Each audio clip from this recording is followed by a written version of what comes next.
कहानी की शुरुआत एक कनाडाई हवाई अड्डे से होती है।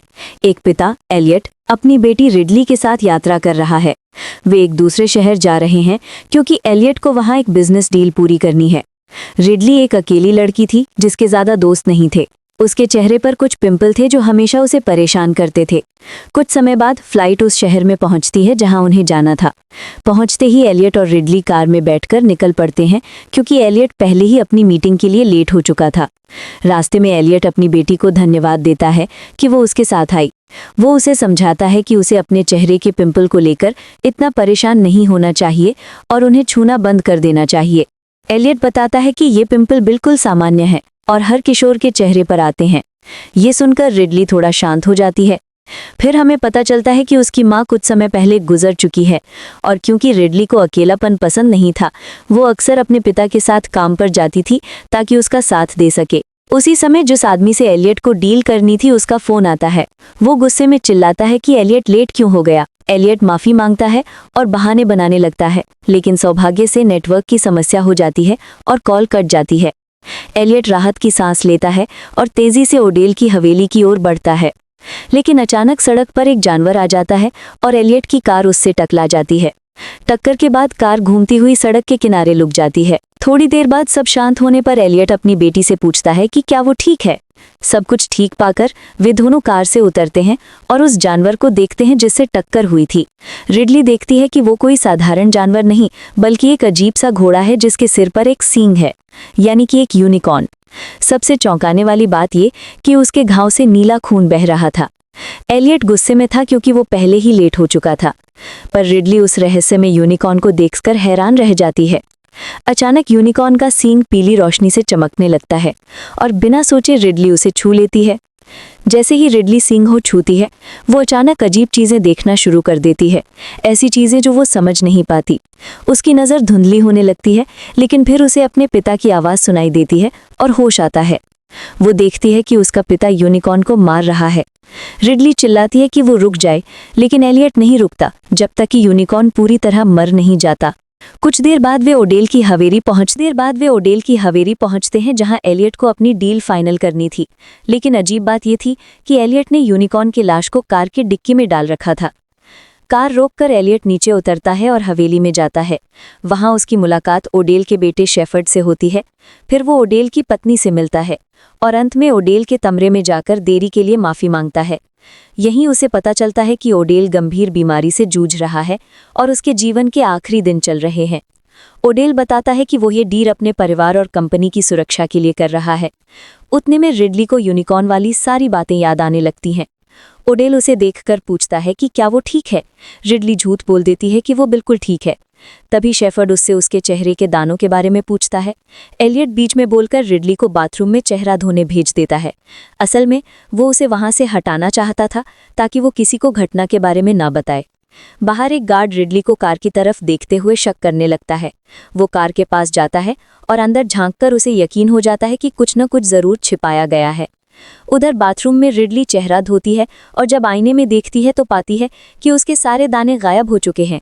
तौलिया देखती है, वो नीले खून से सना है, यूनिकॉर्न का खून। एलियट से कह रहा होता है कि उसने हर इलाज आजमा लिया है लेकिन कुछ काम नहीं आया और अब वो मौत का इंतजार कर रहा है। वो ये भी कहता है कि वो अपने बेटे शेफर्ड की जिम्मेदारी एलियट को सौंप रहा है। वहीं रिडली समझ जाती है कि यूनिकॉर्न का खून जादुई है और किसी भी बीमारी को ठीक कर सकता है।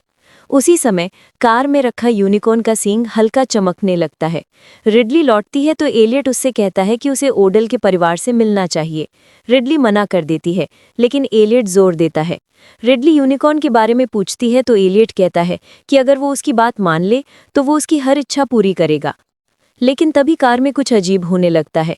यूनिकॉर्न की लाश हिलने लगती है।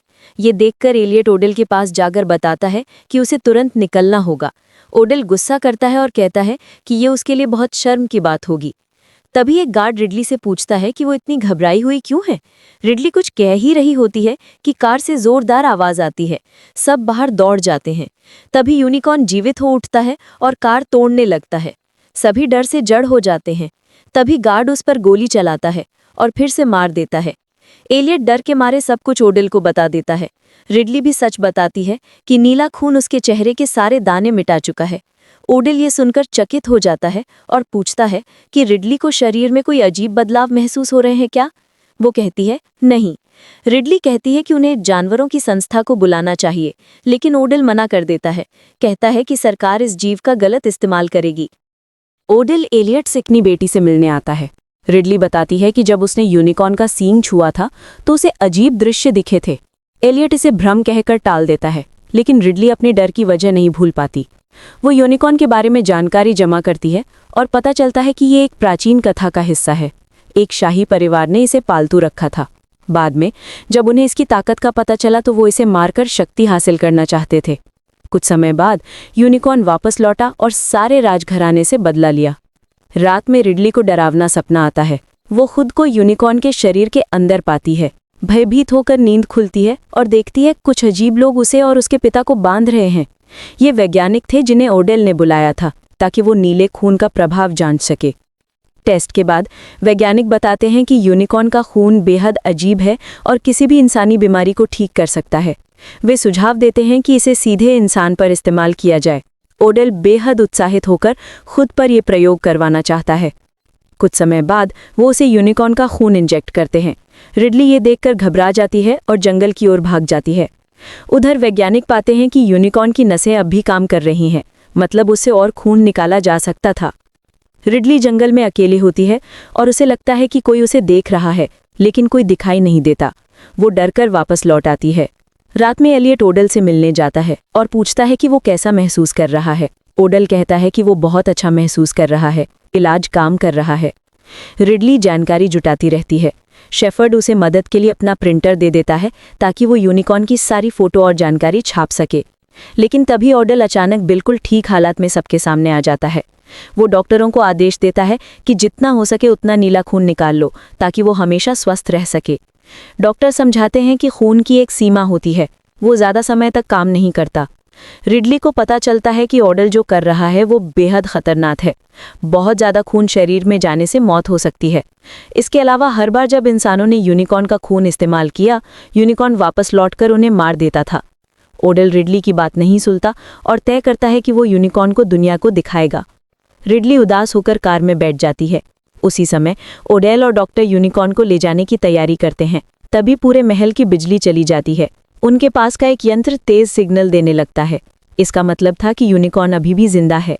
रिडली कार से उतरकर आसमान में अजीब रोशनी देखती है। एलियट डॉक्टर्स के पास जाता है, लेकिन कोई कुछ समझ नहीं पाता।